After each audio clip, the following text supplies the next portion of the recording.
Welcome to Politics Aside. We appreciate you tuning in today.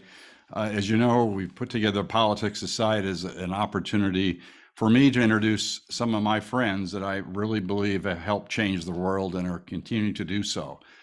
It's an opportunity for all of us to really, please sit back, relax, and put politics aside. Certainly, we're going to talk about politics, but it will be in the sense of practical application as needed, depending on the event and depending on what's going on in the world. And today, there is a lot going on in the world for Politics Aside to talk about. I have a very special guest, Brigadier General Robert G. Novotny, who has been a friend, a leader in Nevada and in the world, but also with us today is Stephanie Walker. Some of you may know is our a senior vice president, a senior part of the Porter team.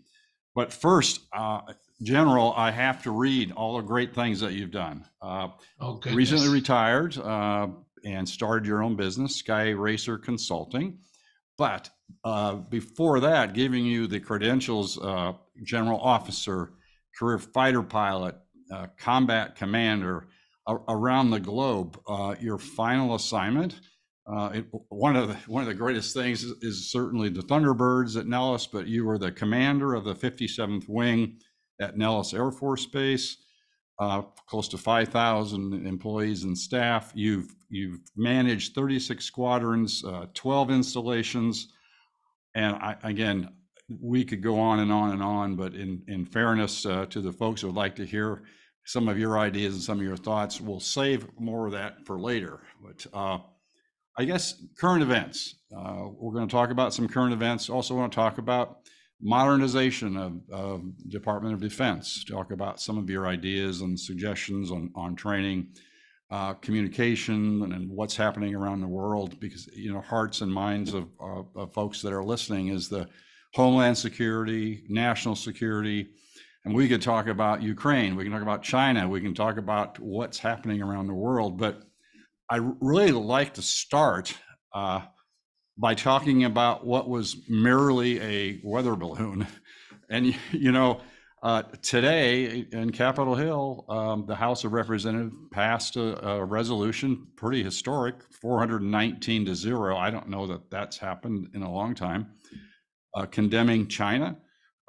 Today as well in the United States Senate Appropriations Subcommittee on Defense, they too are having a hearing regarding what's happening in China. And what we hear is that, again, it's merely a weather balloon. But when we talk about some of the issues, I guess now China won't return our calls. There appears to be a global fleet, maybe 5 continents, that there has been balloons. There's been supposedly, now all these numbers, of course, I'm reading it from the press, so I'll quote now. This information is coming from the general media, but apparently you've had 4 other sightings through the years or recent years in our airspace. So as I mentioned, the House acted on it today. And as you know, General, we're right across the street from the Capitol and from the House of Representatives. And also, as I mentioned, the U.S. Senate is having a hearing today. What's happening, General? Help us out here. Give us your perspective if you can, please. Well, first of all, Congressman, thank you so much to you and Stephanie for inviting me on your Politics Aside podcast. I really appreciate the opportunity for the dialogue, and I'm humbled to be here. I love Southern Nevada. I love our great state. It's one of the reasons our family decided to retire out of our command at Nellis Air Force Base. We just didn't want to leave. We felt like we were part of the community, so we're just really blessed to be hopefully a positive agent for movement and change in our great state. But if it, for somebody to postulate, I think what China intends to do on a global scale, if you're a Westerner, I think would be maybe a little bit presumptuous. I'm sure there are quite a few scholars. There's probably lines of them that begin to speculate what is going on. So I'm going to jump into that line and I'm going to speculate on what I think China is doing. And being that I'm a Westerner and being that I'm from the United States, I'm confident that I'll be wrong. But I would say they're getting away with what they're getting away with. I kind of look at China as no different than raising a young toddler. in some ways. And I don't mean that to be derogatory to a nation as with a history of theirs and all that. But the reality is, unless they're told to stop and there are consequences, they will continue to test the boundaries. So I think you look at it from their investments globally. They're all the way from Iceland to Chile, from Africa to even in our own United States. They're making strategic investments around the world. And given that they're the Chinese Communist Party, there are very limited investments that will be made by business people without some connection back to central government strategy. If you look at their military activities, obviously they've militarized and even created islands in the Western Pacific, started all the way back into the early 2000s, and they have built those up to some significant capability. Apparently the open source reporting is some of these balloons have come from one of those islands that was created, and they've militarized it, and now they have a position in some of the most lucrative sea channels in the world. Militarily, obviously, they floated the balloon over our country and several others, and I'll be honest, they got away with it. So I think what China is doing is exploring the boundaries of their influence. What can they get away with? And I wrote an op-ed this morning that I sent over to the RJ. We'll see if it gets published or not. And it's really a question of sovereignty that our country needs to have. So I think there's going to be a lot of tactical conversations that come up. We need a better defense network. We need a better this. We need a better airplane. We need better warning systems. And those are interesting, but they're not compelling. And I think what is compelling is a conversation nationally about what does our sovereignty mean and what are we willing to do about it. It doesn't mean we necessarily go to war over spy balloons, but we definitely don't let them get a free pass, in my opinion.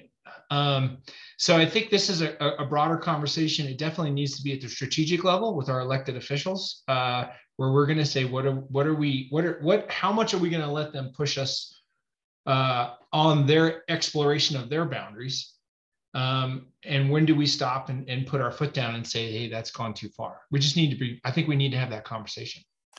What do you think, General, again, from afar, technology was really being deployed by the Chinese? Weather, as you shared with me the other day, likely they're not checking the weather at 65,000 feet, right? They could get a little lower, maybe call up the Weather Channel to get some information. What do you think was on there for technology? Right. There are limits at every altitude of every capability that we know of, right? So if I go in space, I'm obviously farther away from targets. We have incredible imaging platforms on orbit, generally in the low Earth sector of our orbits, which get us closer to the ground. But their flight time and their persistence over the target is incredibly small because they have to stay in orbit. So they're constantly moving. So I can get a quick snapshot in time, like a Polaroid picture, with obviously incredible resolution. But I can't get a Polaroid picture 15 minutes later because the satellite's already over Greenland. If I get too low, so I'm a reconnaissance aircraft, let's say, we're very familiar in our own Defense Department with our unmanned aerial systems that were obviously quite pervasive in our counterinsurgency activities in the Middle East. I can get low to the ground. I can soak the target is what we generally call it. Great imagery, persistence of around 20 hours or so, given the model, but I'm incredibly susceptible to the activity of the enemy in this case. So they can see it, they can hear it, they can obviously down it. And in both of those cases, we have really great tracking systems. So we have the PAVE-PAW systems, which is deployed across the Western United States and up in Alaska, that we track all the space activity. We can see, and they're all cataloged. We have an understanding of what's up there and what's new and where things are. And we have really good air defense sectors, which track, targets that fly fast enough to be reported on radar. So we can see all that. But a balloon is really kind of an interesting technique. It is kind of the middle ground, right? So they've been deployed since the Civil War. We've used observation balloons in Civil War, World War I. Obviously, we had aerostats all over Afghanistan for self-defense because they're slow, they're static, and I can get sensors close to where I want to be. So I think What this balloon was exactly that, probably a high definition capability, 8K, 16K kind of resolution that had a persistence about it that would allow them to collect very quality imagery data. It would not take much at all to put other types of sensors, such as radio signal and, electronic intelligence, signals intelligence, collecting capability. I wouldn't be surprised if they use their own Verizon 5G networks to pump the data back to China. So, but you can sit up there and soak, and they're tough to see in some cases.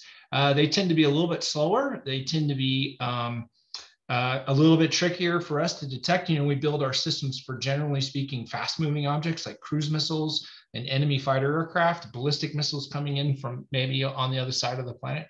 So that's kind of an interesting middle ground. And I know we had some intelligence on this one for a while.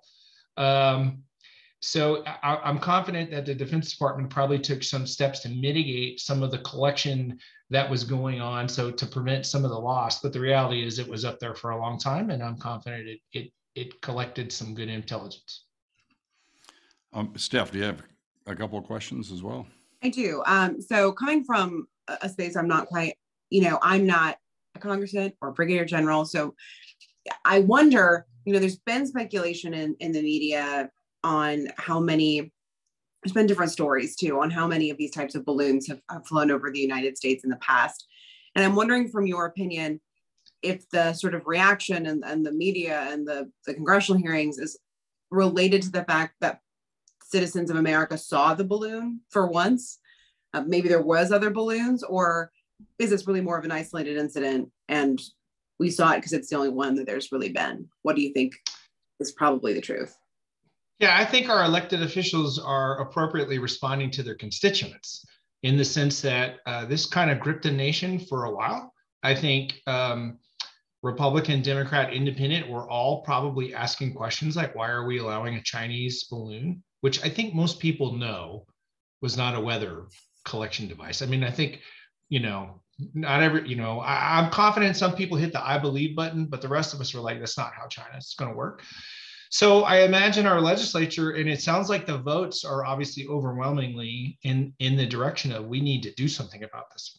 I'd also like to say, as a taxpayer, if I'm a portion of the, what's the defense budget this year? It's $800 billion plus or minus, and has been every year for a long time. If I'm a taxpayer, I'm probably going, hey, did we not Venmo you the cash to cover down on preventing this kind of stuff from happening? So I hope what comes out of this is, one, some oversight, where we kind of go back and look at our overall defense capabilities and say, do we have a gap or a seam here that has been exploited? And what do we do to shore that up? How did they know about that? Did they get lucky? I doubt it. So somehow they figured out that we might have this seam. And what are we going to do to fix that? So I think that's number one. Number two, I think some oversight on the command, control, reporting, and all of that would be obviously good. I'm not privy to those discussions that were at Northcom or obviously up at the defense level. So, but again, I think it seems like to the press and to the lay person in the United States that somebody in Montana with a camera found, right? Regardless of what the truth is, that's the story. And there's a little bit of perception and reality problem right now. So I imagine they're probably going, hey, like, how do we not see this coming and all that stuff? And then going back to the conversation about sovereignty, I hope there's a conversation about, are we going to tolerate this in the future? Because the rest of the world saw it. We made sure about that through our own, our free press and our media. So the whole world saw that the United States kind of sat and allowed this to happen, whether they saw, what was going on behind the scenes, or maybe we were jamming signals, or maybe we were doing things to thwart the collection efforts. They're never going to know that, but they did see the balloon float across the United States for a long time. So hopefully that's what our legislators and our lawmakers are having conversations about.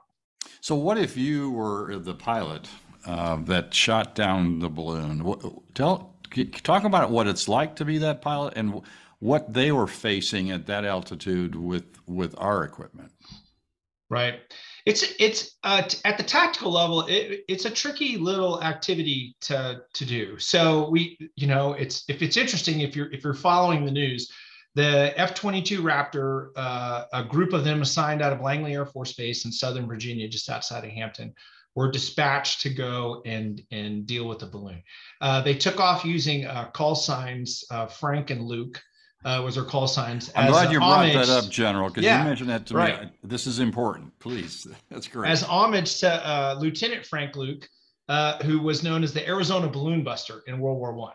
And he was part of the 27th Fighter Squadron way back during the World War I era days. Luke Air Force Base outside of Glendale, Arizona is named in honor of Lieutenant Frank Luke, and that's home of our F-35 training base. So they took off to go bust this balloon. Now, I'll tell you, it's actually, it was probably very complicated activity. A lot of people would say, well, they're just fighter jets, they're doing Mach 2. Or can't we just use a bow and arrow? And I don't mean to discount this, but right. It's like, couldn't, use a 22 rifle? Right. I mean, all those airplanes are equipped with incredibly capable 20 millimeter Gatling gun cannons that fire 90 to 110 rounds per second. However, the altitude of the balloon and the speed at which the balloon is traveling create a tactical intercept challenge. So generally speaking, when we are attacking other enemy aircraft, we're, for the most part, in the lower altitude, say 10,000 feet to about 20,000 feet. Generally speaking, that happens to be where most of these air-to-air engagements occur. And the other airplane is doing 300, 400, 500 miles an hour. So my closure to that other airplane, relatively speaking, is low. So, 100 and 150 knots of closure. And so that allows me to do some marksmanship, to put my aiming devices on there. And if I wanted to use the gun, I could use the gun and it would be simple. The airplane likes that kind of altitude. There's a lot of air going over the airfoils and the flight controls. There's a lot of air in the engine. So the airplane performs really well. At 60,000 feet, there's not much air. So the airplane doesn't have all of those flight control responsiveness, and the engines become a little bit testier. So I need to go fast in order to keep the air coming over the ailerons and the flaps and the tails. So because I'm going fast, I have a closure problem, and especially since the balloon is going nearly nothing, 30 miles an hour maybe in the wind stream. Now my closure, instead of being 100, 150 knots when I'm gunning somebody at 20,000 feet, my closure is up around 500, 600, 700 knots of closure. So very difficult to use the gun in that kind of proximity. And then the altitude of the balloon, now we get into some even problems with employing the gun at altitude. We might have some restrictions where, because when I shoot the gun, I have quite a bit of debris that comes out. Now I may get ingested into the engine. And so it becomes very problematic. So the team elected, I think, with all of that data out there, the team elected to just go for the easy button, and they killed it with an AIM-9X Sidewinder heat-seeking missile. The challenge with that is it appears, I think, that the missile, in order for it to get a good lock on, probably locked onto the payload, which was hanging below the balloon. And I know there's been a lot of speculation. If I could just pop the balloon, it might float down. I imagine it looks like from the video, I don't know for sure, it looks like the missile hit the payload because that's what it was able to acquire. And so we did quite a bit of damage, I imagine, to the payload. Obviously, it fell into the water over a vast area, and the collection efforts are ongoing. I think I read this morning that was reported that the collection effort is extensive and it is over a wide area. So in the process of downing the balloon, we might have created a really difficult recovery problem for ourselves had we done it over land or something else, or with a different method. I think they used the only method that was tactically available to them that mitigated loss of a fighter pilot and an airplane. And at some point, I think we're hoping they'll be able to piece it all back together with the Quantico folks in the FBI. I feel like you just described the plot line to the next Top Gun movie. It's Top Gun 3. Balloon blow up. That was it reminded me, it's like very technical. Yeah. Specification. I don't think Tom Cruise will sign up for that one. We can pick, let's see. Let's never say never. I wanted to ask a little bit too, kind of along those lines, some levity there on a movie reference. I think some people, bystanders, regular Americans, are a little confused by China opting for balloon tactics. It feels very World War II. I think people are used to thinking of cyber and things that seem high tech, and balloons seems a little old fashioned. Yeah. So can you explain that, why they might do that? Because of exactly, so you answered, I think, your own question. And the reason I think they chose it is because it's ambiguous, right? So they're doing cyber all the time. We're losing terabytes and petabytes of intellectual property in this country to China all the time. So they're already attacking some cyber. They have orbit, they have, satellites on space. So they're collecting imagery and electronic intelligence. They're doing all that already. Flying an airplane over our country would be way too provocative. That one for us would be easy. We would see it. Our systems are built for that. We would say it's a Chinese warplane and we would shoot it down. I don't think there would be any question of sovereignty there. We would say that's a Chinese warplane, shoot it down. A balloon lives in the gray area, especially if I can sit around and say, it's a weather balloon. And I'll be honest with you, this is, in my opinion, you having a little bit of study, this is how they would love to operate, right? So why be overt if I can be ambiguous and gain the same, if not better, results? We've seen Putin and the Russians for a decade use ambiguity, little green men, to accomplish all manner of things. Take Crimea, many years ago, move into the Donbass region. And I'm not talking about last year. I'm talking about moved into the Donbass region, blamed it on separatists. It wasn't us. These are not the droids you're looking for. And we as a country struggle a little bit with that because it isn't the big scary monster that jumps out of the closet. The days of the Russians coming over to fold the gap and we're engaged in tank on tank battle, I don't think that's ever going to happen. Nor do I think we're going to go to war with China. I don't think that's going to happen. Instead, what I think is going to happen is China and these other countries are going to live about one step below, right? They're going to live one step short of conflict, and they're going to just be patient and say, if I went to conflict level, maybe I could get my results quicker, but it's at great risk. If I live just below, it takes longer, but I don't invoke the great bear or, in this case, the great American war machine, right? I mean, the United States was at basically almost a default stage of war all the way up until Pearl Harbor. And I mean, it wasn't until Pearl Harbor, it wasn't until 9/11, it wasn't until the bombing down in Havana Harbor, I mean, until we get so stimulated that we go to war. Look at World War I, another classic example. We basically watched millions and millions of people die.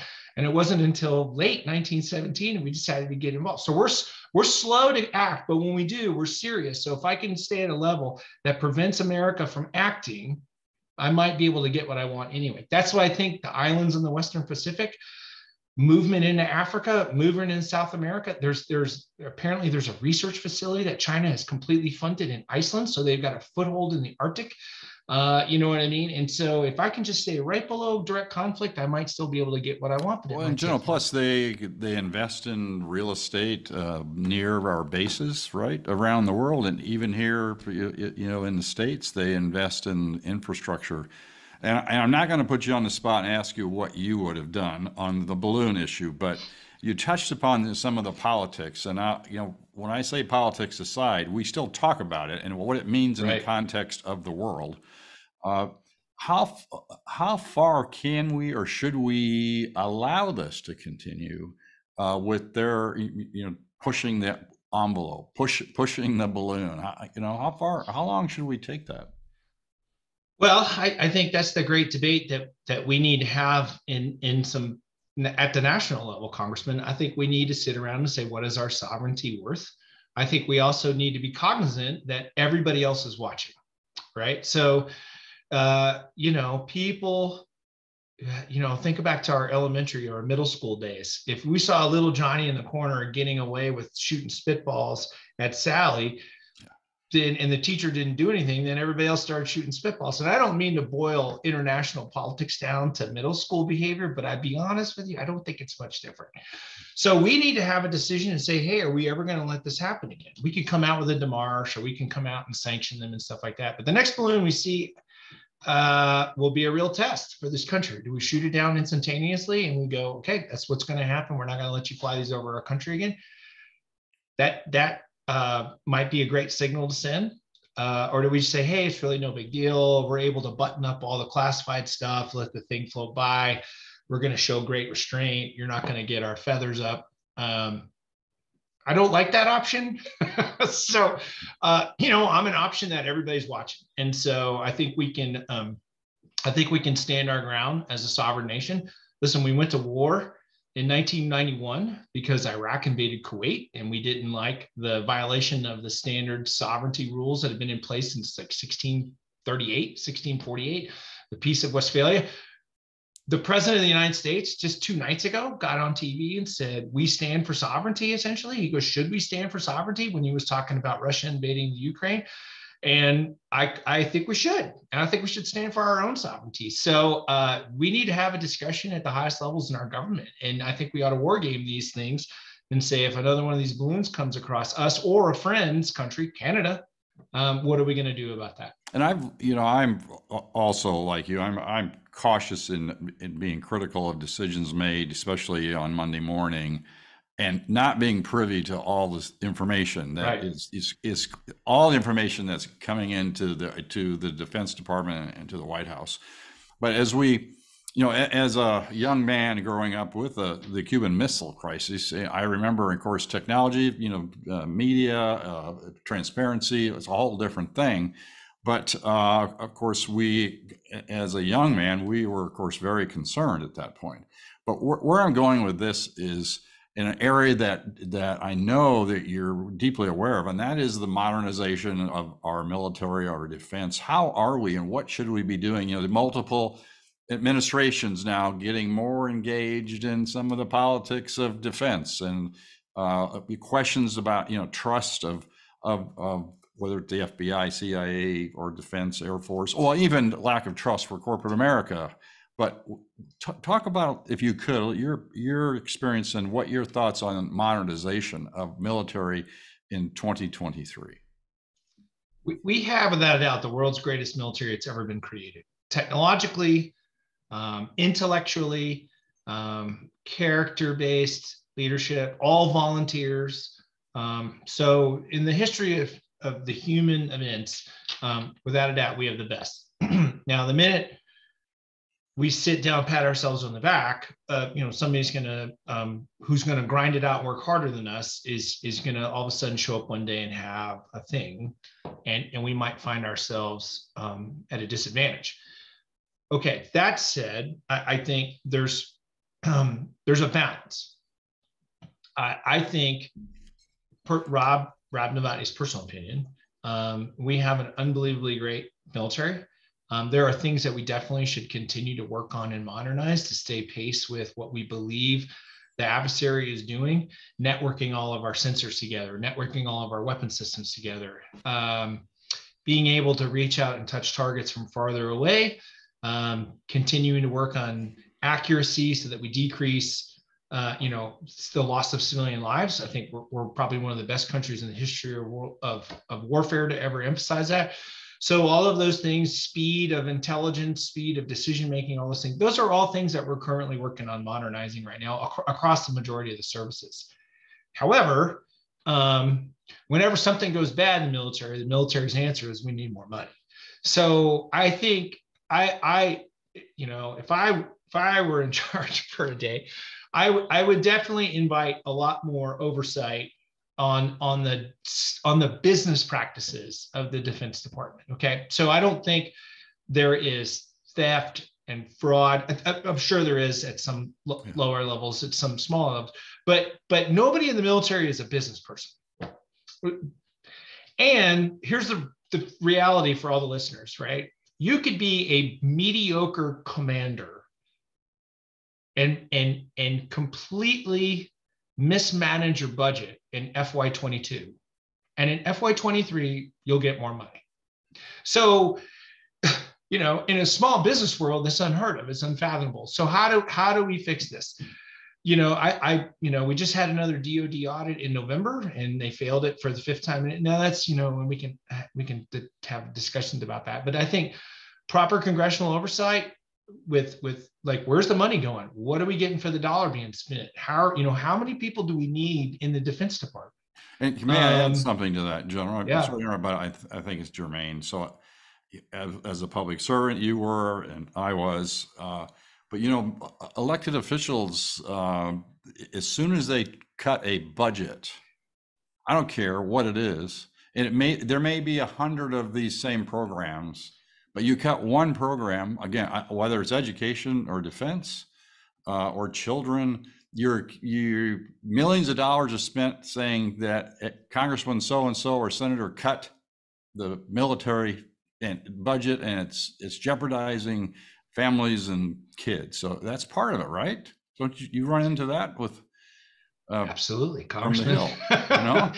Oh, absolutely. I'm pretty confident there are significant prime defense contractors that make very substantial political donations to PACs and things of that nature, because that's what businesses do, right? They invest in. Now that doesn't matter, you know that, General.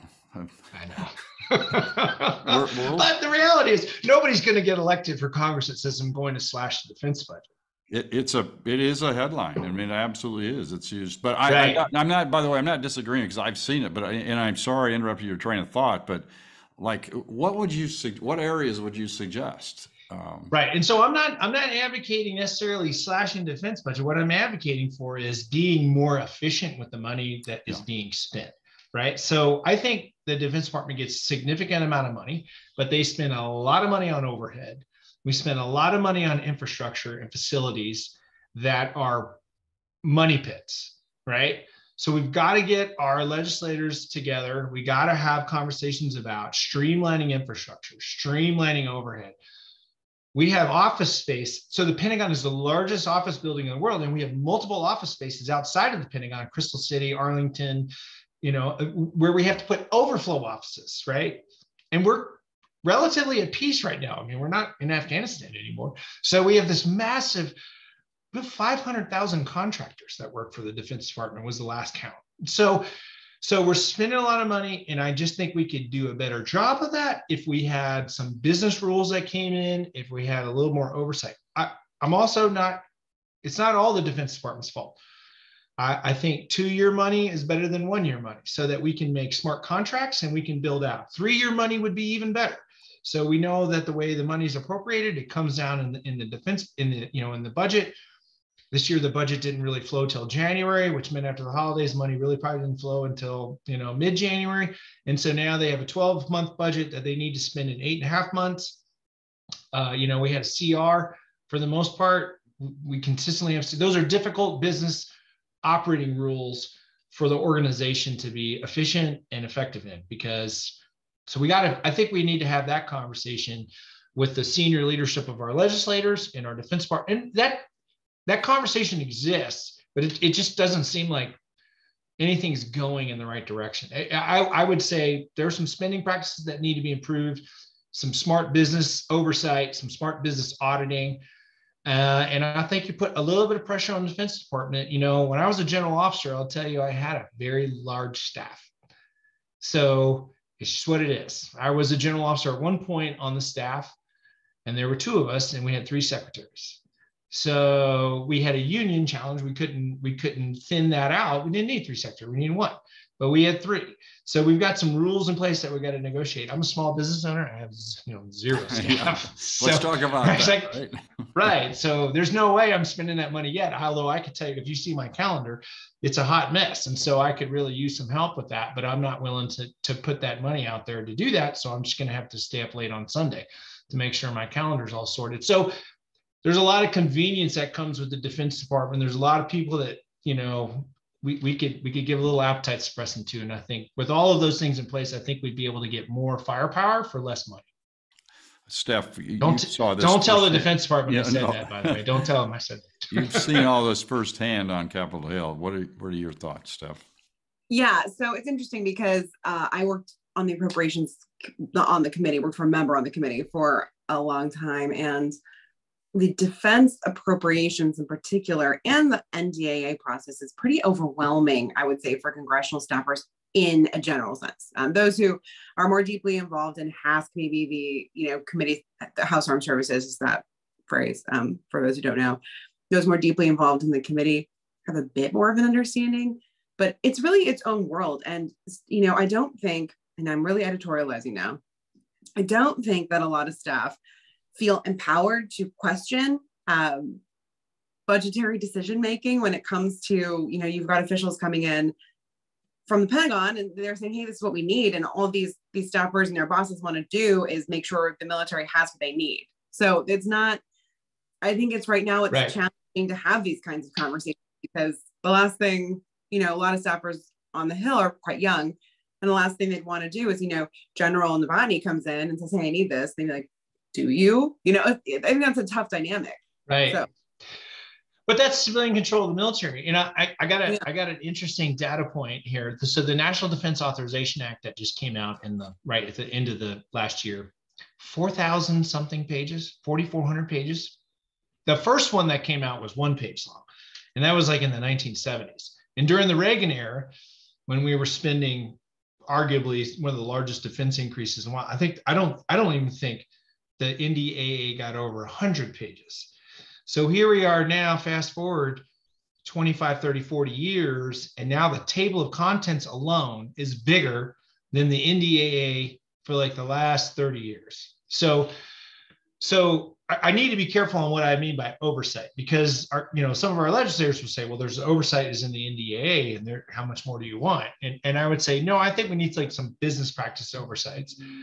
And I want, and Stephanie, your point, I believe in civilian control of the military. So I want our legislators, regardless of their military experience. I mean, the vast majority of legislators don't have military experience. I want them to question me, make me show my homework, make me put my facts on the table, make me show what I think the investment will do, and what I think the byproduct to national defense and American security is, and then have a debate on the Hill or in the committees as to, is that a funding priority or not for this cycle. So I think that process is good. I'd like to see some business spending practices. Well, General, part of that, and Steph, I'm sorry to interrupt you too, but the Defense Appropriation Act, defense touches everything. So a member of Congress or the Senate, that is a Christmas tree, because Right. there's defense here, there's defense there.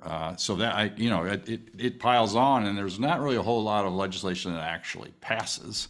Okay, but NDAA normally has to, and normally it's pretty bipartisan. But anyway, so part of that politics side, not politics aside, politics side, is it's an opportunity for a whole lot of special projects. And Steph, we've had conversations in the past about the base realignment, the BRAC. Do you see that? And we have clients in some shape or form in every state.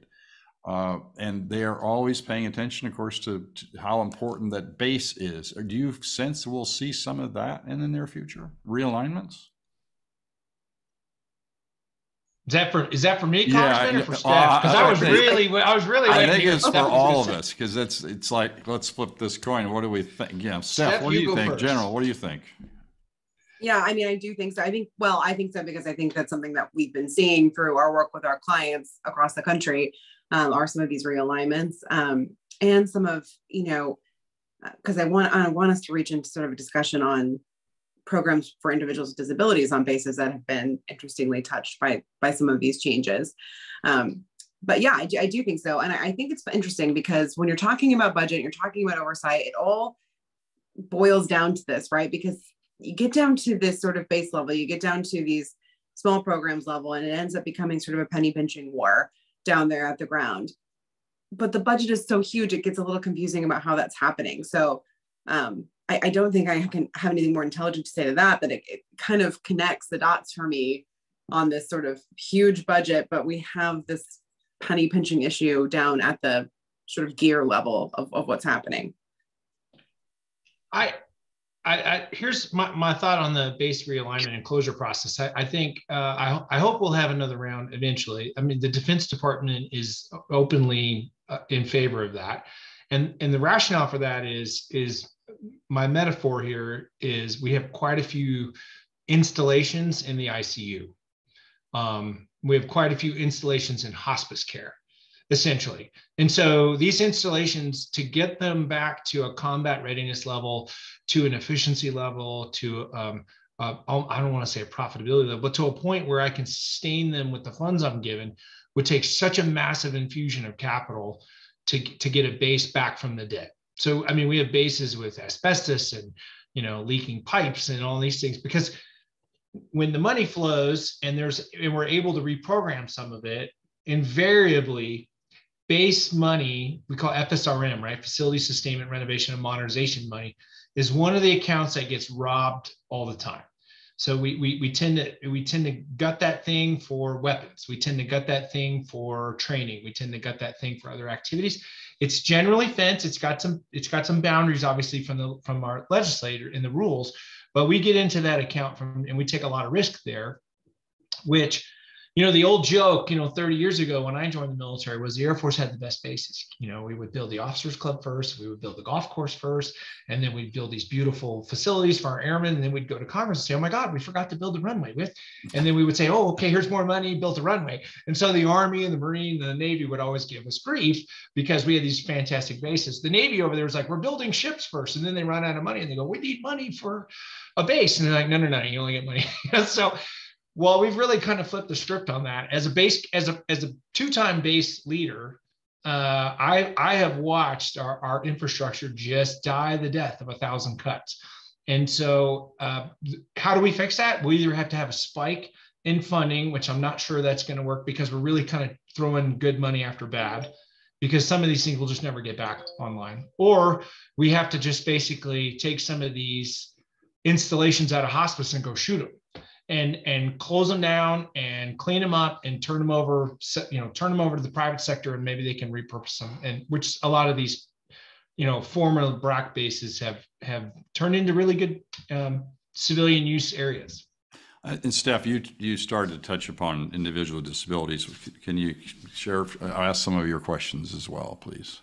Yeah. So, General, sorry if this is a bit of a left field, but a lot of the bases across the country employ hundreds, thousands of individuals with disabilities through, it's called the Ability One program, which the Department is the number one customer. It represents a tiny fraction of a defense overall budget, but it's a huge impact for people with disabilities. And one of the most special things I've seen through this program, though it employs people with disabilities of all kinds, is though veterans with disabilities, veterans, especially those who've come back from war, who are having a hard time re-entering the competitive workforce, are able to be sort of realigned with mission through work on bases. And I wanted to just sort of ask you kind of your thoughts on how important that is for veterans to have opportunities to stay connected to their mission after they're done with their service. Thanks, Stephanie. I do quite a bit of work in Las Vegas with our veteran community. I'm on the board of Honor Flight, where we fly some of our veterans back to Washington, D.C. and see all the monuments. I'm sure you've seen them when they come home from the airports. It's great. And I work with the USO. I'm on the board of the USO here, obviously take care of some of our active duty folks and our veterans as well. It is a unique, it's a unique thing separating from the military. I've done it. And when you go your many formative years of your life, generally speaking, 17, 18 years old until you decide to separate from the service, you're really baking in a lot of your vision, your soul, your character, and all that stuff. And when you take your uniform off, there's a lot of times where that's kind of a shock to the system. So having these veteran opportunities for folks that we can capture that experience, we can capture maybe that continuity. Those are great programs, and I do think they're important. So I think the crux of the question is, how do we balance a program that is good, where we're retaining talent and capability and culture and character and competence, but at the same time potentially decrease some of those opportunities by closing bases. So my answer to that is, closing a base does not necessarily mean the units on that base go away or the activities on that base go away. It's the infrastructure that's the problem for me. It's the pipes and the electrical, and the buildings are falling apart, and the rent and all that stuff. We have, we're having this podcast on Zoom. So we've completely changed the way we do work in our country, either remote work, or we have modernized our facilities where we can do more, unique ways of doing business when we bring people together. I'm saying we take a look at those and see if there's ways where we can close an installation, relocate some of those missions to other places. That will cost money. Right? This is one of these, you got to spend money to make money. So that relocate some of those missions. They'll move out of state possibly, or move out of these districts. And I still think many of those jobs would still exist. Maybe not the base landscaping, but I've got to be honest with you, our base landscaping is almost zero. Most of our facility maintenance was all in-house or contracted. So those, some of those jobs will still be around. We would lose some for sure. I don't think they would directly impact the veteran community as much as we think, but I think consolidating some of these activities onto smaller footprints, which would free up in dollars that are being spent on facilities that are just never going to get to a healthy point. So I think maybe there's a balance. We'd have to do some math and take a look at it for sure, Stephanie, and make sure. But, then I got a broader question, what's the purpose of the Defense Department, right? I think the purpose of the Defense Department is to defend the nation, and we ought to be, stewards of our taxpayer dollars and stuff like that. And if, obviously we've pivoted that now, it's a little bit of a jobs program for veterans. I mean, is that one of our core competencies? I mean, we could have that discussion at the we could debate that too, right? Our time is coming to a close, but Stephanie, anything else you'd like to ask the general while on today?